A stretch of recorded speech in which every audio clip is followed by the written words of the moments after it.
Hello, friends. Welcome back. It's been a while. It's good to say hello once again. This is the JRPG Report, episode 147. I'm your host, James Fisher. And yes, I am thrilled to be back and with you guys again. And we've got stuff to talk about. Wasn't really the case last week and had some homeschool challenges to have to deal with, as most of you guys are probably dealing with the virtual stuff as well. It's just a little overwhelming at times, but we're at least a little bit back to normal this week. And we've got a great podcast for you today. Lots of cool stories to talk about. And at the end, the return of the listener review. It's been a while since we had one of those as well. And so Jake has given me a review of his playthrough of Dragon Star Varnir. I still don't know how to say that last word. I guess I probably should have asked him if he knew how to say it either. But yeah, we'll do that at the end of the podcast. Keep in mind, if you guys have played a new JRPG that just came out, or even some of the classic ones that you heard us talk about, perhaps on the podcast, and you want to share your experience, so either others can enjoy the game as you did, or hey, I don't know if I like this one all that well, you might want to stay away. You are more than welcome to either do as Jake did and just send me a Word document to our email address at jrpgreport@gmail.com. That's easy to remember. Or you can send me an audio file. That'd be even better if I don't have to talk for a while. You can listen to somebody else's voice besides mine. So let's get into it today. If you hear my voice a bit weary, I guess is the best word for it. One of my other jobs I get some money through is doing some sports commentary for my alma mater college. And we had our first ball game of the night last night, a doubleheader, and just those muscles, they're a little tired, but we shall persevere and get through this one. The big thing that came out actually just a few hours ago, and we're going to lead off with it, is we got some new information about Bravely Default 2, a new trailer as well. It went to the Snow Kingdom, and I hope I'm saying this correct, of Rheimdall, showing off some of the characters and inhabitants of that very cool looking little town. That we've got 5 new jobs to talk about. They talk about some of the subquests and even the mini game they're calling B and D.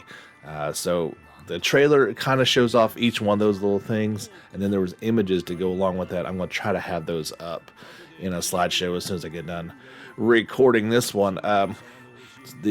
I love the artwork for this game in particular. It's very old school looking, and I can certainly appreciate that. So first, about the Snow Kingdom of Rheimdall. It is a religious nation surrounded by snow and ice, which according to legend was saved by a dragon about 1,000 years ago. The Church of Rheimdall, which worships the dragon that saved the nation as its dragon god, is the country's official religion. Some of the characters that we meet in this trailer are Martha, and she is the Dragoon character. So awesome to see that character back in a JRPG, going back to your Final Fantasy IV days. Who could forget Cain? She is a woman who serves as the guardian of the Dragon Cave, a secret place where the dragon god is said to inhabit. The Lancer family has served as guardians of the Dragon Cave for generations. And then you have an actual little lizard-like looking dragon who is called Gwynline, a very small little guy, pretty cute looking. He is a small lizard-like creature who suddenly appears in front of Seth and company on their way to the town. He actually speaks a human language. In the trailer. It's in Japanese. Hopefully we'll get some English stuff for some of this pretty soon. He insists he is the child of the dragon god, and somewhere along the line in the past, he and Adele have crossed paths. You've got the Swordmaster Gladys, and this guy is a friar of the Rheimdall Church, and yeah, looks to be a very kind of looks more like a Beastmaster type of, just based on the outfit. I'm sorry, this is a girl. I am sorry. This is a female character. It says she and Helio, the Inquisitor, locate fairies, deceiving humans, and interrogate them. Since her parents were killed by fairies, she continues to hunt them for revenge to this very day. So here's the Spirit Master, Helio, and appropriately enough, he's got a staff with a sun on it. A man who became the Inquisitor of the Rymdale Church after being recognized by Dominic, the church's high priest.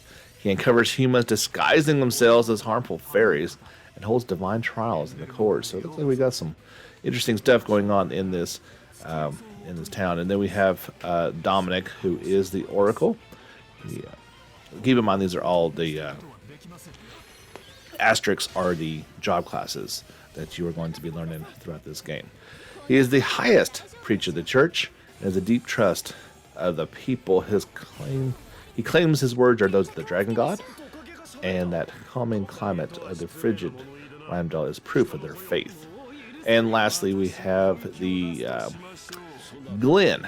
He is the salve maker of the asterisk holder, and this guy is a character, so it's pretty hard to describe. You'll definitely have to look at the images for it, but he has a what looks to be like a green leprechaun hat.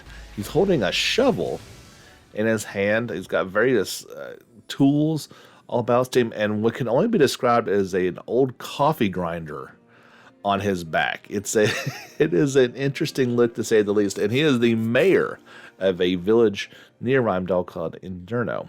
He is trying to obtain the moonlight grass to save his younger brother Grim, who has fallen into a deep sleep. So that's pretty cool. So here are the jobs that we talked about.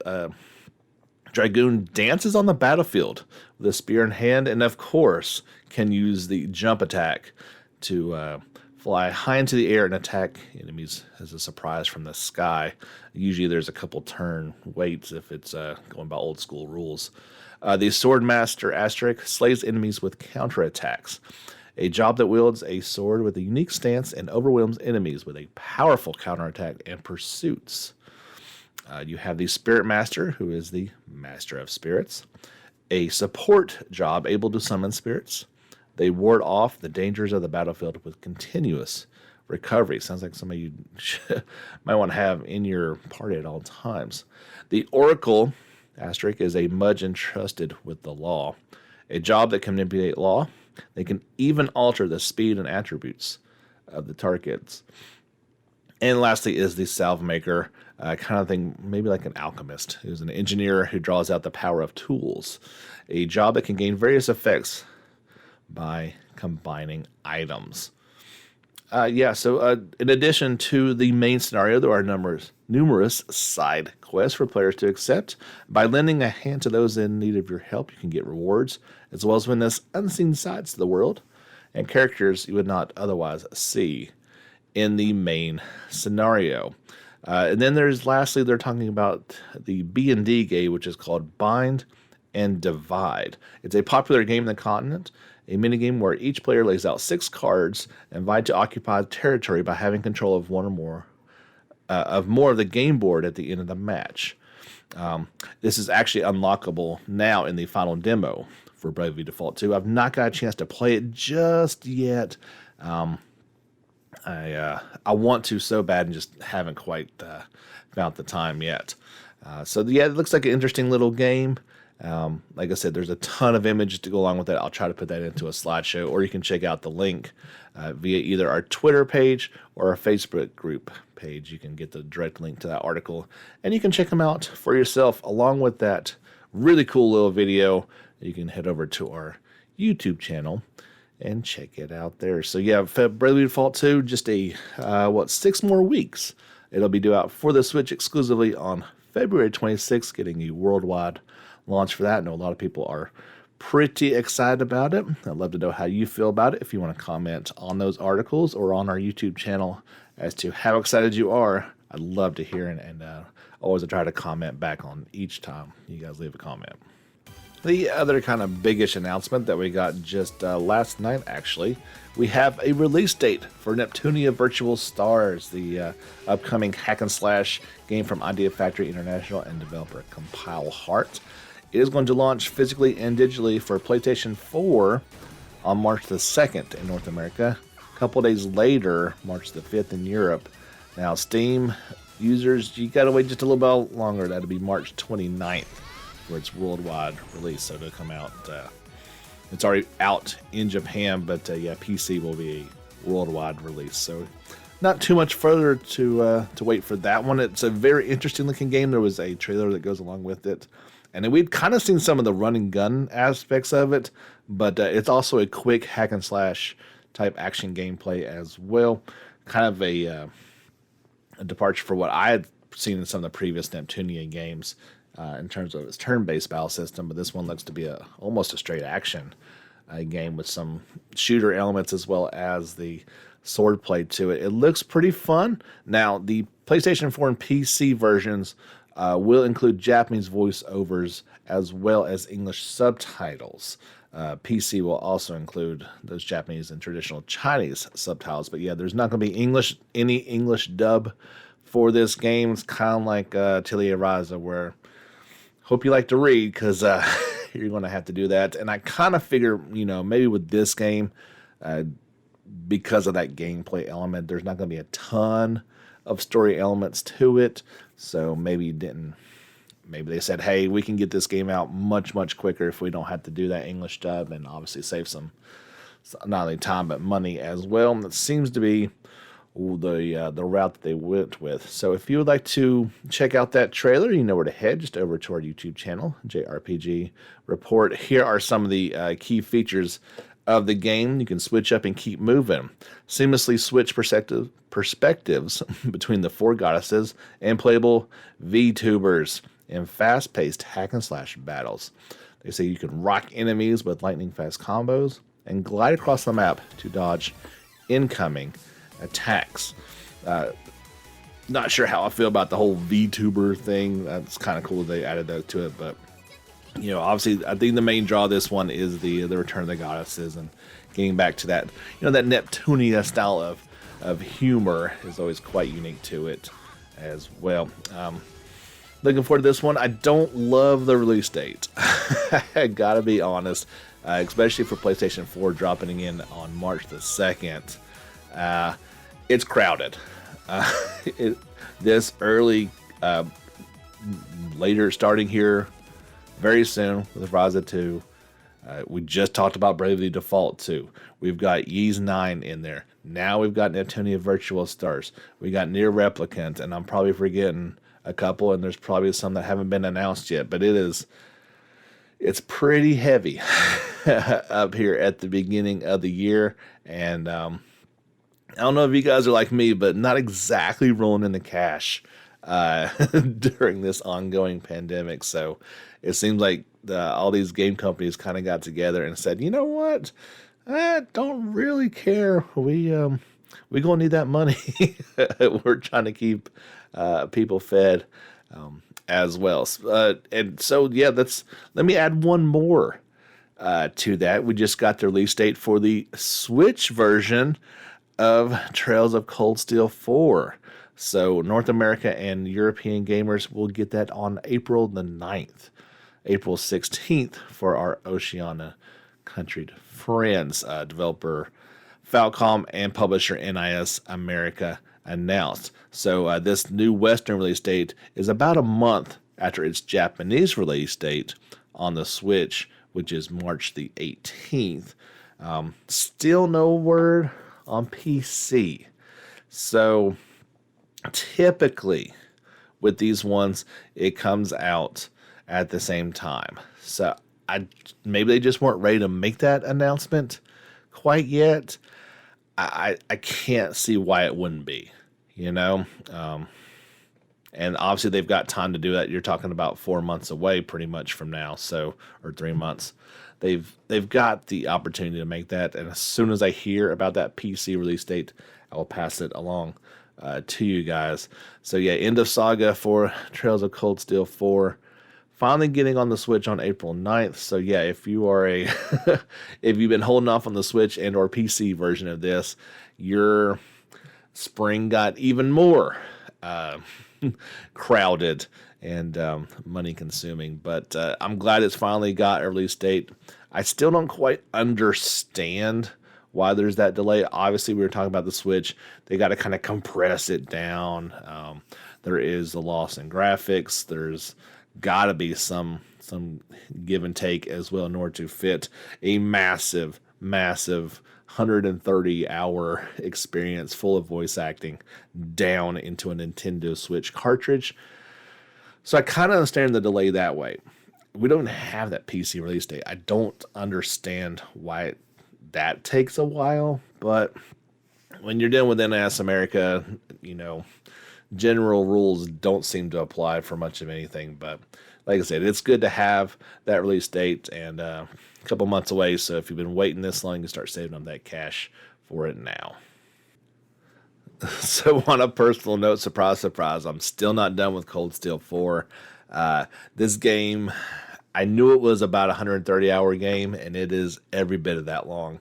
I'm in the final stretches of it. I definitely got to an end point, and then it took me like 3 or 4 days of doing side quests and various hidden missions before I could even get to that elusive final dungeon. So yeah, the game just doesn't stop. It keeps on going. Obviously, you're talking about a 9-game arc that needs to be wrapped up, but yeah, still not quite there yet. And I'll be honest, I'm milking it. I'm enjoying every single minute of it. We've been having a lot of fun on our live streams each night. Got a couple regular viewers that make it real interesting. It's been kind of fun just talking about, not only, the Trails series, but just kind of gaming in general, live. It's been a good outlet for things, and, a lot of fun. Obviously, if you've not played the game, you don't want to be joining into a live stream. If you've not played that entire series, you don't want to just jump into my live stream talking about the final game of the series, into the next one. But, there's a lot of spoilers to be had if you should pop in by accident. But yeah, having a lot of fun with that. If you are curious, you can tune in. I'm live streaming most every night outside of a couple where I got to work late. Anywhere from that 9:30, 10, and then we wrap it up sometime before midnight. I'll probably dive back into Genshin for just a minute to hold me over. But yeah, Atelier Ryza 2 will be our next live stream that we're going to tackle when it comes out on the 26th. Interesting news from Square Enix. And I'm not going to read too much into this. So I'm just going to read you what happened. They filed some trademarks, and they did 3 of them, right? The trademark first is for Ever Crisis. The second one is for The First Soldier. And the last one is Shinra Electric Power Company logo. I would have figured that one was already done, but I guess not. This was filed back on December the 17th of last year. It just went public today. And of course, wild speculation about what that means. Sometimes it doesn't mean anything, okay? Let's be fair. Sometimes it purely means they don't want somebody else, taking a name that they might use in some capacity, or, use their properties in ways that they would prefer not to. The immediate speculation was with Ever Crisis, there's either going to be a remake or a sequel to Crisis Core, the Zack starring Final Fantasy VII spin-off game that came out back in 2007 for the PSP. I didn't realize it had been that long. I had a Vita, but I didn't have PSP, so I never got a chance to experience that one. Obviously, there was those ideas floating around. We all kind of know what we saw in Remake and those actions in there. So it's kind of like, well, does that tie into it? You're talking about First Soldier. They're saying that might be a reference to Sephiroth. Not surprising there. What are they going to do with that? And, well, Shinra Electric Power Company, I don't know what they... Maybe they didn't want their own evil... power-hungry company rising up in Japan by the same name. That would just be kind of weird, but we'll see what happens with these. If I had to bet, it may be a whole lot of nothing. My immediate joke was that they're going to tease everybody, and everybody thinks it's going to be, that remake or sequel to Crisis Core, and then they announce it, and it is one, and it's coming exclusively to mobile. That's my joke, and I really hope that doesn't come true. But also, it was kind of a half joke, because that's entirely possible, guys. I talk about them often enough to know how many mobile games are out here, offshoots of popular franchises, or in some cases, completely new entries that the franchise has now moved to mobile. So don't be shocked if that's what it is, but really nothing to report on other than the fact that these are trademarks, and that's usually the first step in something, but sometimes it's also a bit of nothing. Maybe a bit of surprise. We learned a while ago that Dragon Quest Tact, speaking of mobile games, was coming to the West, and it's coming probably sooner than you thought. It's going to arrive in the West on January the 27th. This is a tactical RPG from the makers of the Dragon Quest series, and it will be available for both iOS and Android starting on January the 7th. That is being published by Square Enix and developed by Aiming. Pre-registration is available right now. You can earn a King Slime early access bonus. I don't know about this one. I really do like the look of it. It seems like a decent idea. You guys know me. I've talked publicly about my, I guess, inability to play strategy RPGs. This looks to be along those same lines. However, it's free. It's on mobile. I love Dragon Quest, so maybe it kind of might be worth a time and trouble. I've been disappointed, especially what was that Stars one that came out a while back. It was just, oh man, it was bad. I didn't care for that one. So maybe this one is a bit better. The look of it matches exactly what I would think. So I don't know. We'll see. If I end up doing that, I'll let you guys know if it's worth your time to have a free download or not. If you are patiently waiting for the release of Ys 9 Monster Nox, you don't have to wait too much longer. February 2nd in North America, February 5th in Europe. You can go and check out the demo.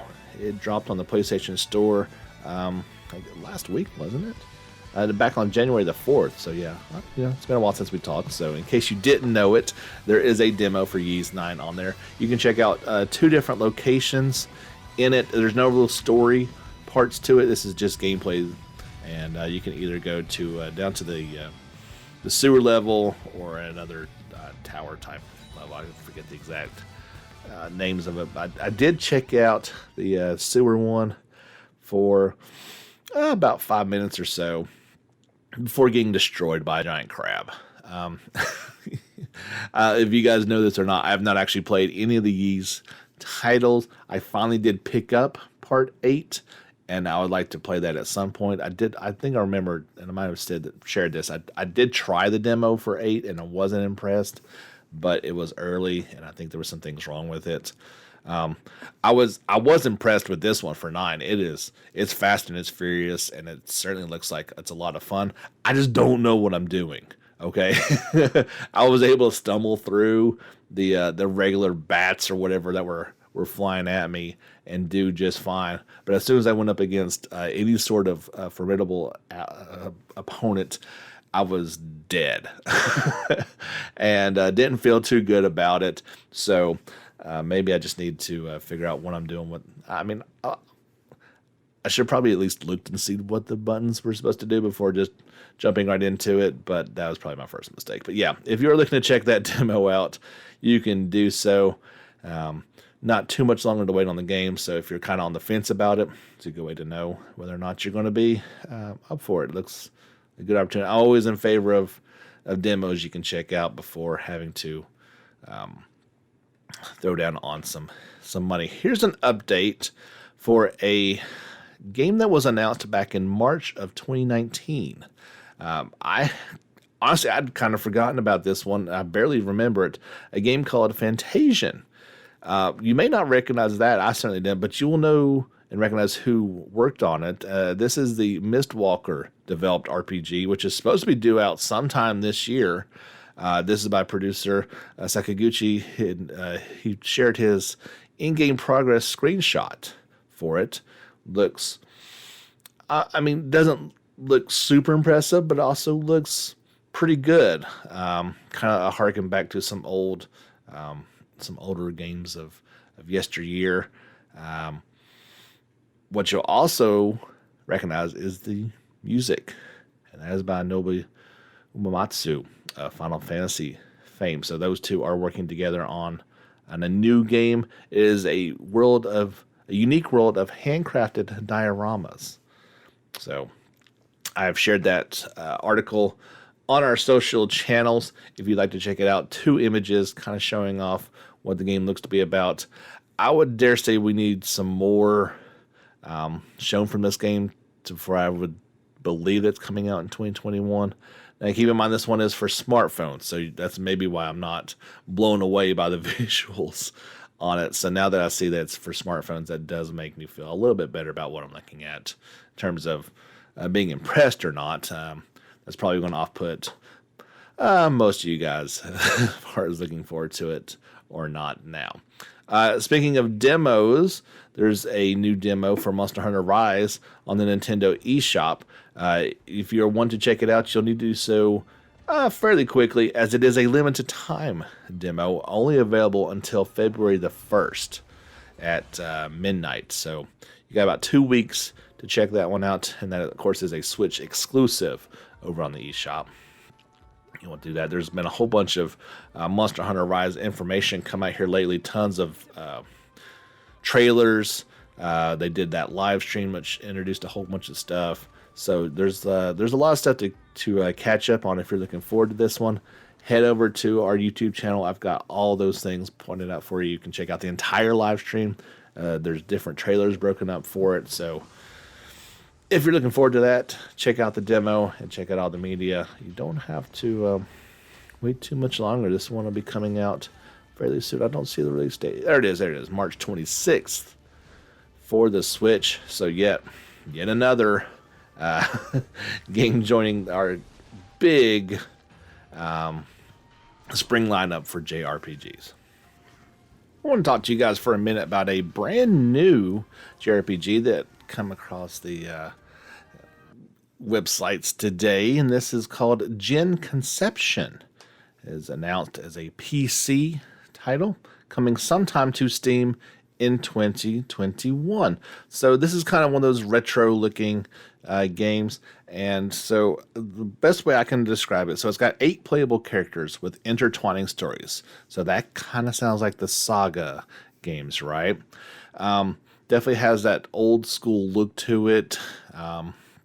Can't quite put my finger on what it reminds me of, but yeah, definitely like a Super Nintendo type of graphical style. The gameplay is oddly reminiscent, not quite the action or the timing based. It is purely turn based, but it's kind of got like some Chrono Trigger vibes to it. A lot of other little things that just it kind of looks like a meshing of a bunch of different genres, but it is being described as it's a social deduction fantasy thriller turn-based RPG. So I haven't heard that one as a description before. So here we go. 8 playable characters, stories intertwined when 3 characters enter final layer and 2 vanish without a trace. 1 returns back from the final layer, but claims not to know what happened. Who do you trust? Who is telling the truth, and who is lying? Who is friend and who is foe? Development for Gen Conception started back in July of 2019. It's I'm not sure what this means, but it said it is using SFML. I mean, that's some sort of programming language for you guys out there. Here are the key features of it. It is strategic turn-based combat involving balance. Battles happen on the same field as movement, no switching screens when combat starts. Affliction and buff system, for example, players cannot run away if they have a stuck affliction. Double and triple gen techs allow party members to combine attacks with each other to form stronger attacks. as I say, it kind of got some Chrono Trigger vibes to it, all on the same screen. Like the enemy animations are a little reminiscent of it as well. In particular, there's like a giant worm creature in the trailer that swallows one of the characters and like spits them out. And I was like, that's like pure Chrono Trigger. This is awesome. Traps can even be set in combat for strategic purposes, such as delaying an attack for later. Promising looking little game. I really like what I'm seeing on this one. You can check out that trailer over on our YouTube channel. There was a couple images that go along with the description if you want to read it and see for yourself via our Facebook or Twitter pages. We talked about logo trademarks a while ago for Square Enix. Well, Furyu also did this with a trademark logo for Caligula 2 in Japan back on December the 10th.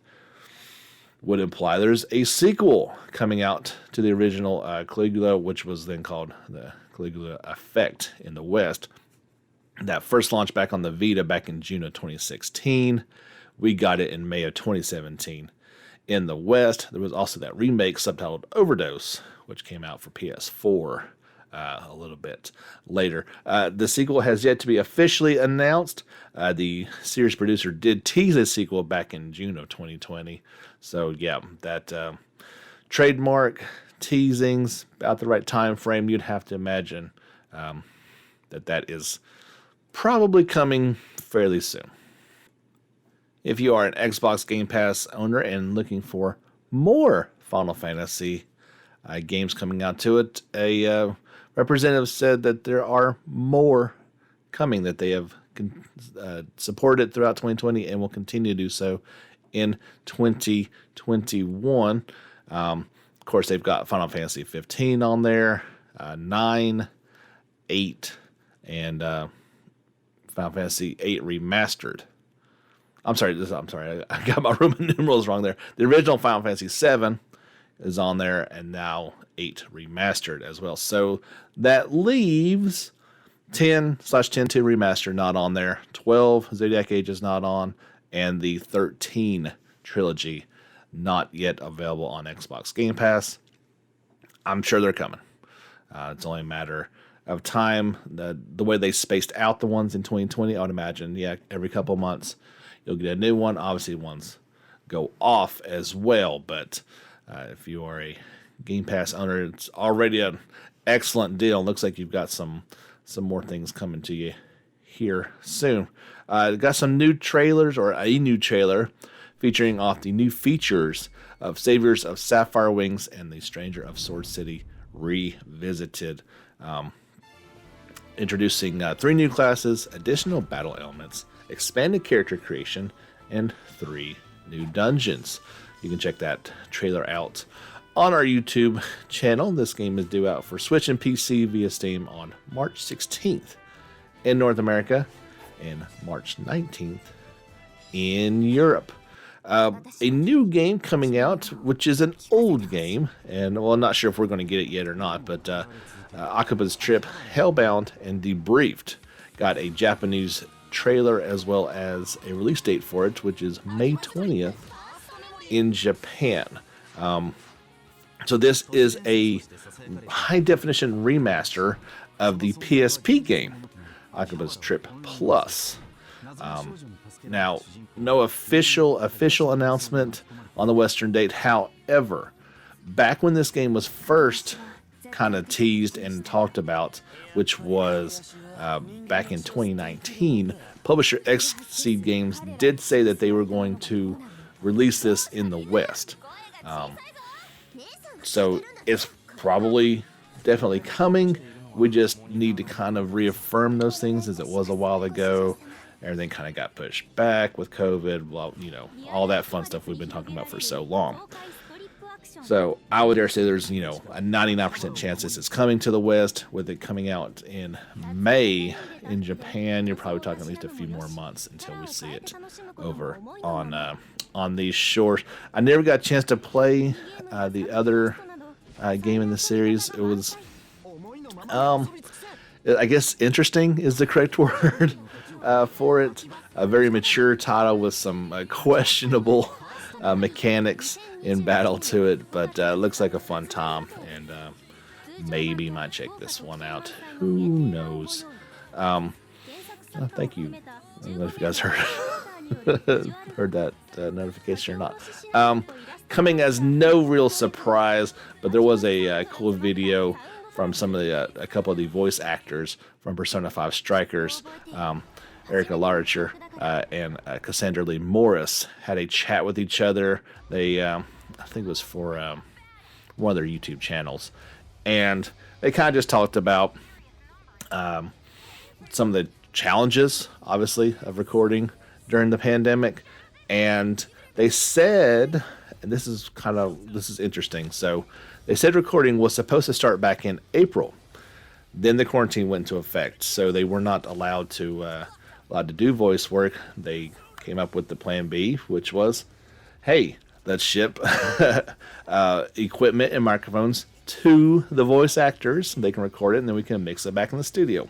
Seems like a pretty easy thing, and I'm assuming that's what most have done.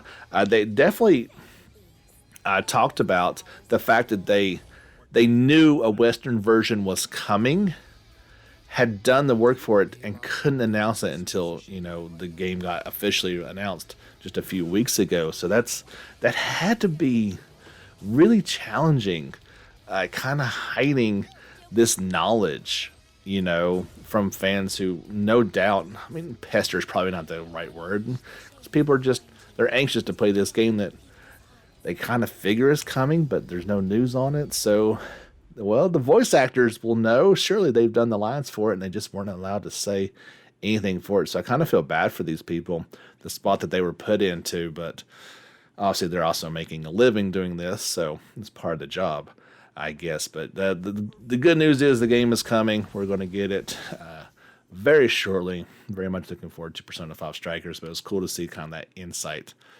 into that world.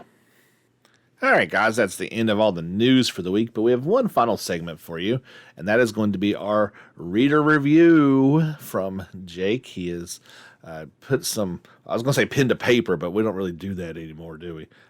He has typed out a very thorough review of Dragon Star Varnir, and sit back and relax. It is well thought out and well written, and I was going to kind of cut some things out of it to make it a little shorter, but I don't feel like that'd be fair, because I think Jake's done a really good job of explaining each part of the game, and I want you to get the entire effect of what he was trying to say. So if you don't care, if you're not going to play the game, you can go ahead and cut off. We're not going to talk about anything afterwards, but yeah, I am going to give the full credit is due for the game. So here is his review of it. While this game has the potential to be one of the great hidden gems of our genre, it is held back by a couple minor flaws and one major one. Overall, this is a good game, so let's focus on the positives first, beginning with the story. The story is just as good as the premise would suggest. This world contains three major races: humans, dragons, and witches, with your party taking the viewpoint of the latter. Basically, humans view witches as evil because they give birth to dragons, which appear to be mindless beasts who try to eat everything they come across. Witches, on the other hand, are cursed to give birth to dragons, which kills them. I won't go any further into the story to avoid spoilers, but the narrative is captivating from start to finish, as you would expect from the summary I just gave. It's a brutal way of life, and you get to see that play out. The game is not very long, which works in the story's favor because there's no fluff added just to lengthen it. I will have gotten the Platinum Trophy in about 45 hours, which will be for 2 playthroughs. I skipped all the event scenes the second time through until I got to the final chapter, and that is where the branching point occurs for the different endings. I like the story enough that it made me want to see each of the endings, so that speaks in its favor. The next positive point that I want to focus on is the character progression, not only from a narrative standpoint, but from a battle standpoint. Other than basic leveling up and equipment, which just increases your stats, character growth is entirely based on devouring enemies in battle. Witches need to consume dragons in order to prevent themselves from going insane, and this plays out beautifully in battle.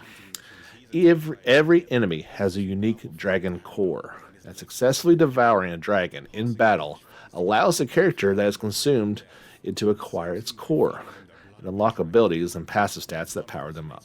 You can then equip a limited number of those abilities to each character, which allows for a massive amount of customization and diversity. You can also switch characters out in battle on the fly, so swapping members in and out so everyone can obtain various dragon cores feels pretty smooth. Okay, so all that sounds pretty cool, right? Well, it is. Unfortunately, there are some flaws that kind of hold this game back. This game comes with a lower budget developer compared to some of the larger, more familiar ones. So, while it definitely has some great building blocks that would have made it epic, it doesn't quite get there. I do want to point out, though, that the developer, Compile Heart, has largely been criticized for their low-level game developing prior to this game. However, from the research I've done, it seems this game was a significant step up in terms of development compared to their prior titles. So perhaps we can hope for a bigger and better from them in the future. Now, the majority of the game plays out like a visual novel, which is fine. However, there are a couple scenes that are fully rendered, and they look good, not great, but still solid. Had the whole game played out this way, it would have served the game well, especially had we gotten to see some dragons animated in this fashion. I can only assume that they didn't do this because they didn't want to spend that much money making the game. It's by no means a deal breaker, but definitely a missed opportunity. However, this pales in comparison to the game's major flaw, and that is the Little Sisters mechanic. Introduced a few chapters in, you are charged with keeping 3 little sister witches fed. Like I said earlier, witches need to eat dragons in order to prevent them from going insane. However, eat too much and the dragon inside them bursts through their stomach and rips them apart. Ugh. From a narrative standpoint, this is really intriguing. From a gameplay mechanic perspective, they really failed to deliver here. Each little sister has 2 gauges. One gauge fills as you feed them. Feed them too much and the dragon bursts out and kills them. The second is a madness meter. Don't feed them enough and they go insane and disappear. Feeding them decreases madness, so you need to balance the two. Unfortunately, there's no way to decrease the first gauge, so if you keep playing the game for long enough, you'll eventually lose the girls. What causes the madness to rise is, unfortunately, exploring the dungeons. Specifically fighting too many battles and collecting items. Now, I could easily go on a profanity-laced tirade about what a BS mechanic this is, but I'll leave that for a racier podcast. Thank you, Jake. Suffice to say, you cannot go exploring and collecting everything in every dungeon without losing the girls. You can choose to ignore this mechanic, but losing the girls causes the party's overall madness gauge to increase. This is separate from the Little Sisters madness. The party's overall madness will affect the ending, so you can't ignore it completely if you want the better endings, and is the main reason why I decided halfway through the game that I was going to do a second playthrough. So please don't let this deter you from giving this game a shot. I know I ranted about it, but it's only because it's mind-boggling to me that they tie this mechanic to what makes a JRPG so great, and this game definitely has the potential to be just that. His favorite part of JRPGs is exploring an unknown world, and the game essentially punishes you for doing that. I just don't get it, and hopefully Compile Heart learns from this and doesn't do it again. Moving on, there is no real world map for the game. Each dungeon is selected from a list, which expands as the game progresses. You will either be in menus, picking a dungeon, shopping, or strengthening your party, or you'll be watching story scenes and exploring the dungeon. Overall, it's pretty well balanced. There are a couple things I wanted to touch on, all of which work in favor of this game. For the scenes that are voiced, the voice acting is pretty good, and you'll even find some familiar voices. Most notably is Edward Bosco, who voices Machias in the Cold Steel games, Erica Harlitcher, which we just talked about, who does Yuna from Cold Steel 3 and 4, and Anne from Persona 5, and finally Laura Post, who voices Katsumi in Persona 5 Royal. There are some DLC for this game, about half of which is free, which is nice. The other DLC is very reasonably priced should you wish to purchase it, although I did not. None of the DLC really adds anything to the game overall, aside from a higher difficulty level, but it's always nice to have the option. The characters are likable enough, and there are even some optional bonding events that you can do for other party members, similar to Code Steel. You can access them by giving characters gifts, which will allow for a character epilogue to play for one of them if you get the best ending. You can see all the events in one playthrough, but if you only get one special epilogue at the end of the game. So you have to beat the final boss multiple times in order to see them all and pop all the trophies associated with them. But that would not take very long if you know what you're doing and skip the event scenes surrounding the boss fights prior to the epilogues playing. The battles are fun and can be very quick once you get the hang of them. They take place in mid-air, and you can move around to any one of the 3 different levels depending on how you want to position your party and where the enemy is. It's not nearly as complicated, even as that makes it sound, but there's very little thought that needs to go into it. You can play it with traps if you want to for enemies on their side of the grid and knock them into those traps, but I never did that even once. There's a wide variety of spells and skills, and each character can be customized with them however you want. So I used those more than traps to deal damage and collect cores. Attack animations can be skipped by holding R2, so you can breeze through all of them if you find yourself getting tired of them for a while. But they do look pretty cool. Overall, I'd recommend giving this game a go, despite its major flaw in the Little Sisters mechanic. The rest of it rates from very good to great, and I enjoyed my time with it. I found it physically for $40 on Amazon, and it's even cheaper on the PSN store. And I thought that price was just about right. For an intriguing story, fun gameplay, and an excellent customization system, you can't ask for much bang for your buck. Then from Dragon Star Varnir. We appreciate that, Jake. That's very cool. I'll go ahead and copy and paste that onto our social media channels if you guys want to take a look at it. And maybe I stumbled over a couple words and you want to say, hey, I would like to just read that on my own time, Mr. Fisher. Thank you very much. And you can, I will allow you to do that. But that's all we have for episode 147. Like I said before, it's a pleasure to be back with you guys again. If you'll do me a favor and head on over to wherever you listen to this podcast and give it a good review, that'll help push it out to more and more people. Give us a like on Facebook, follow us on Twitter. Don't forget to like our videos and subscribe to our channel on all the old YouTubes. And if you are so inclined, we are still doing listener support, either through this app on Anchor. You can do it through the link. Or if you choose through Patreon, I would be happy to accept either method of support. Thank you so much for listening. My name is James Fisher. And until next time, get back out there and level up.